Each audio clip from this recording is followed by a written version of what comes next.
Test का आगाज stadium में, नहीं होंगे कोई भी दर्शक।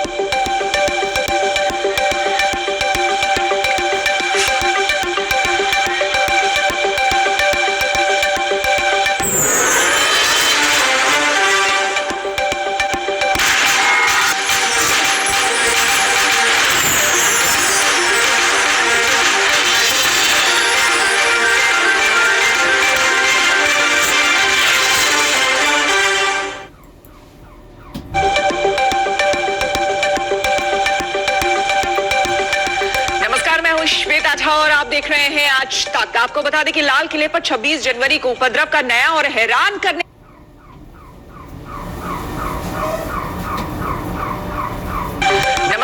श्वेता झा और आप देख रहे हैं आज तक। आपको बता दें कि लाल किले पर 26 जनवरी को उपद्रव का नया और हैरान करने वाला वीडियो अब सामने आ गया है। इसमें उपद्रवी हिंसा की बात करते हुए साफ तौर पर देखे जा सकते हैं। सीसीटीवी में कैद फुटेज साफ इशारा कर रही है कि 26 जनवरी की घटना एक साजिश थी।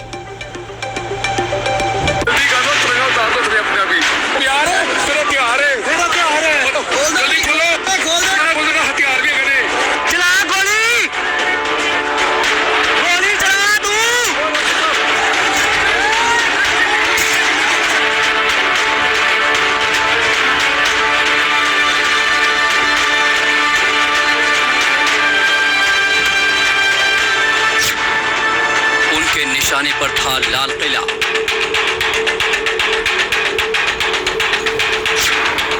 बेहद खतरनाक थी उनकी तैयारी।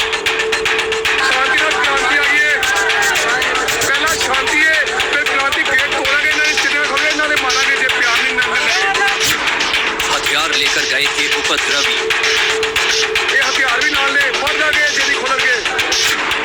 साजिश के कितने और सबूत चाहिए?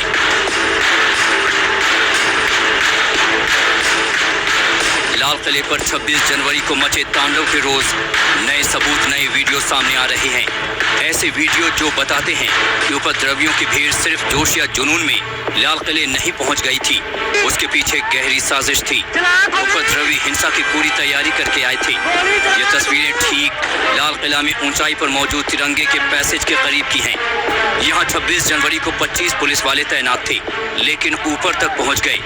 उपद्रवियों के सिर पर तो मानो खून सवार था। एक एक करके ये उपद्रवी तिरंगे वाले पैसेज तक पहुंच गए। जाहिर तौर पर उनके निशाने पर लाल किले में सबसे ऊंचाई पर फहरा रहा तिरंगा था। यहाँ उपद्रवी अपना झंडा लहराना चाहते थे। उपद्रवियों के इरादे खतरनाक थे। ये समझने में पुलिस वालों को जरा भी देर नहीं लगी। उन्होंने आगे बढ़ते हुए उपद्रवियों पर गोली भी चलाई।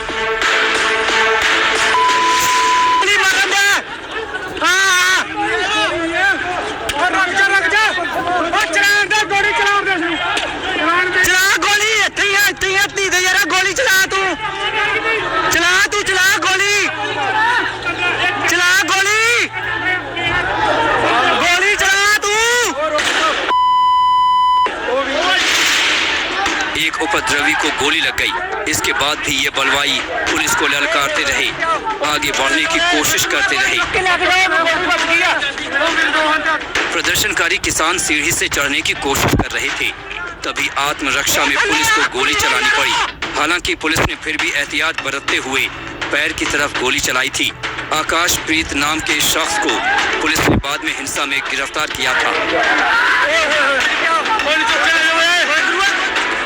हिंसा और हथियारों के साथ चढ़ाई के दूसरे सबूतों से जुड़ा ये वीडियो लाल किले के बाहर का है। तारीख वही है 26 जनवरी। तस्वीरें उस वक्त की हैं जब ये उपद्रवी वहां पहुंचे ही थे। उपद्रवी लाल किले का गेट तोड़ने की बात कर रहे थे। जरा सुनिए उपद्रवियों की जुबान से कैसे उनके खतरनाक इरादे जाहिर हो रहे थे। जल्दी कर लो, तिरंगा उतार दो थले अपने अभी। वाहिगुरु वाहिगुरु वाहिगुरु। बिल्कुल लाल किले पार आ गया। ये गेट और शांति नाथ कह रहे खोल दो, नहीं खोल दे। शांति नाथ क्रांति आ गई है। पहला शांति है, फिर क्रांति। गेट तोड़ेंगे ना, स्टेडियम खोलेंगे ना, मारेंगे जे प्यार नहीं नजर प्यार नाल फिर हथियार है, हथियार है, प्यार है, फिर हथियार है। खोलो शांति से, खोलो गेट नहीं मारेंगे।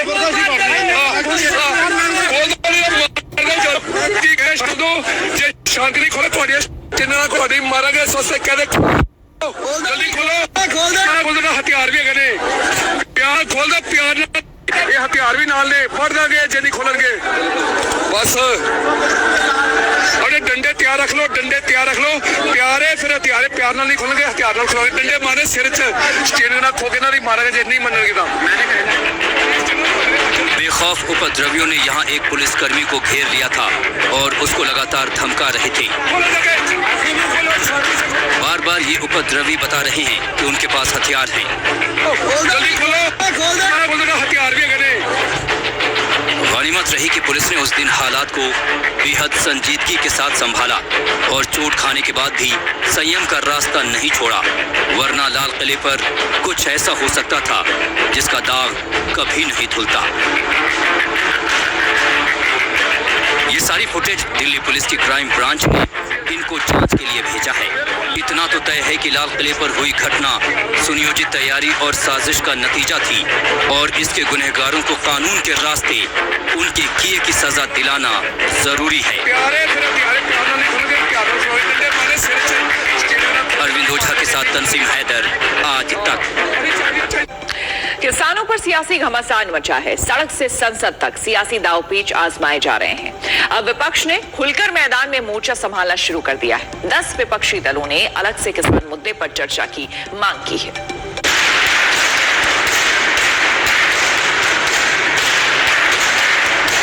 सड़क से संसद तक किसान आंदोलन पर घमासान मचा है। अब सियासत और धारदार होने जा रही है। 3 रोज से लोकसभा और राज्यसभा में किसानों के मुद्दे पर रह रहकर हंगामा हो रहा है। चर्चा राष्ट्रपति के अभिभाषण पर हो रही है, लेकिन घूम फिर कर बात किसानों की हो रही है।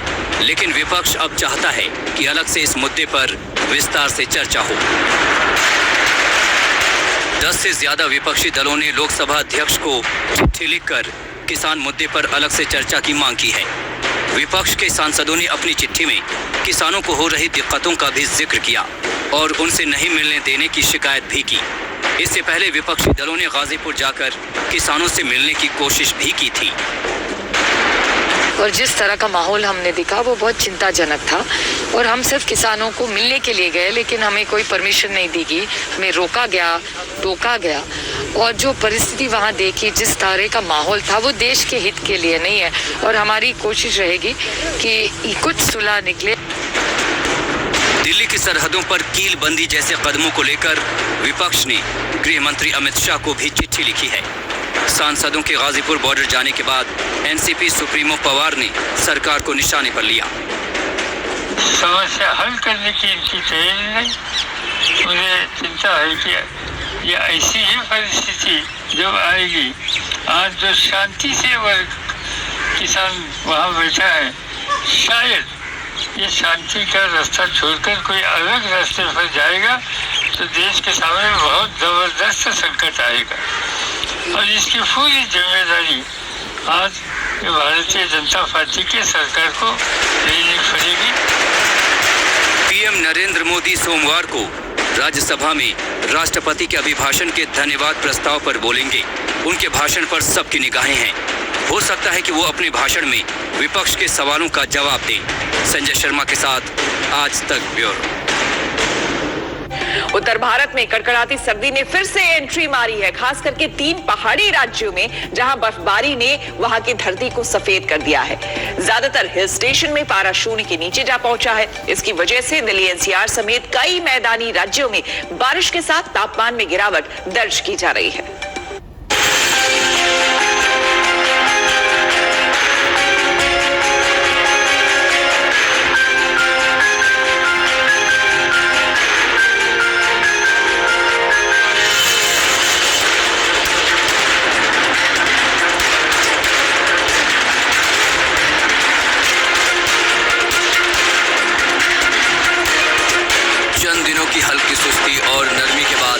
मौसम ने फिर से सर्द तेवर दिखाने शुरू कर दिए हैं। उत्तर भारत में हिमालय के तीनों पहाड़ी राज्यों जम्मू कश्मीर, हिमाचल प्रदेश और उत्तराखंड में आसमान से सफेद फाहें फिर से गिरने लगी हैं।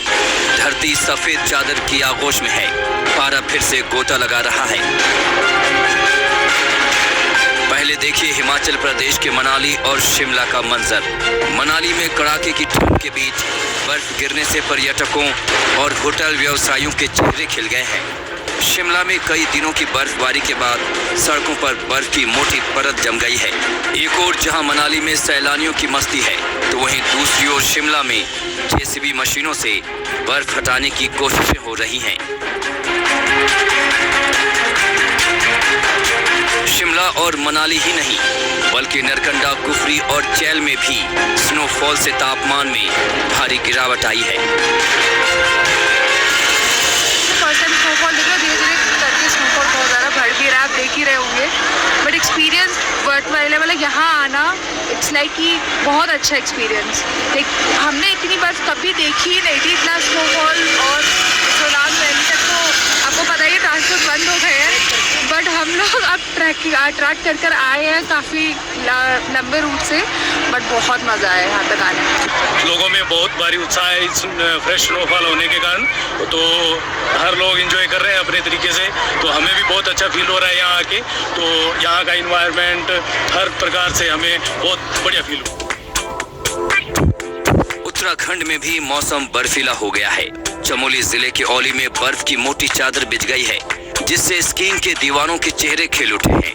औली में जहां तक नजर जाती है, सिर्फ और सिर्फ बर्फ ही नजर आती है। औली में रात का तापमान 0 से नीचे जा चुका है। मौसम विभाग के मुताबिक अगले 1 से 2 दिन तक बर्फबारी जारी रह सकती है। सिर्फ औली ही नहीं, चमोली के बद्रीनाथ में भी जमकर बर्फबारी हुई है। बद्रीनाथ में विष्णु मंदिर के चारों ओर कई इंच बर्फ जम चुकी है।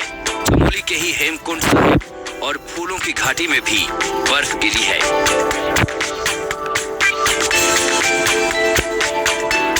जम्मू कश्मीर में भी बदलते मौसम की वजह से बर्फबारी का दौर शुरू हो गया है। उधमपुर जिले के मशहूर हिल स्टेशन पटनी टॉप पर फ्रेश स्नोफॉल हुआ है, जिसके बाद वहां कई इंच तक बर्फ जम गई। इसके अलावा श्रीनगर घाटी और ऊंचाई वाले इलाके जैसे गुलमर्ग और पहलगाम में भी भारी बर्फबारी हुई है। गुलमर्ग में न्यूनतम तापमान -6.4 डिग्री दर्ज हुआ। कश्मीर घाटी में लगातार बर्फबारी हो रही है। एक फ्रेश वेस्टर्न डिस्टर्बेंस के कारण ये बर्फबारी हो रही है। खासकर जो ऊपरी इलाके हैं, अपर रीचेस हैं, उनमें बर्फबारी हो रही है। हम इस वक्त पहलगाम के इलाके में हैं। ये एक फेमस हिल स्टेशन है और यहाँ जैसा आप इन तस्वीरों में देख रहे हैं किस तरीके से बर्फ़ जमी हुई है। इस बर्फ़ की वजह से इन हिल स्टेशन की जो है अट्रैक्शन वो बढ़ जाती है और कई सारे टूरिस्ट जो पर्यटक हैं वो यहाँ का रुख करते नज़र आते हैं और साथ ही साथ इस बर्फबारी का मज़ा लेते हुए भी दिखते हैं। इस वक्त मैं आपको बता दूं कि मेट डिपार्टमेंट की अगर बात करें तो उन्होंने साफ कहा है कि कुछ दिनों तक इसी तरीके का मौसम रहेगा और उसके बाद मौसम में सुधार आएगा। कुदरत का इशारा साफ है, अभी कुछ दिनों तक मौसम इन तीनों राज्यों में यूं ही सर्द बना रहेगा, जिसका सीधा असर उत्तर भारत के मैदानी राज्यों में होगा। दिल्ली, एनसीआर समेत पंजाब और हरियाणा में बारिश हुई और तापमान में भी गिरावट देखी जा रही है। औली से कमल नैन सिलोड़ी, मनाली से मनविंदर अरोड़ा और श्रीनगर से शुजाउल हक के साथ आज तक ब्यूरो। हम रुकेंगे यहाँ पर एक छोटे से ब्रेक के लिए, बने रहे हमारे साथ, देखते रहिए।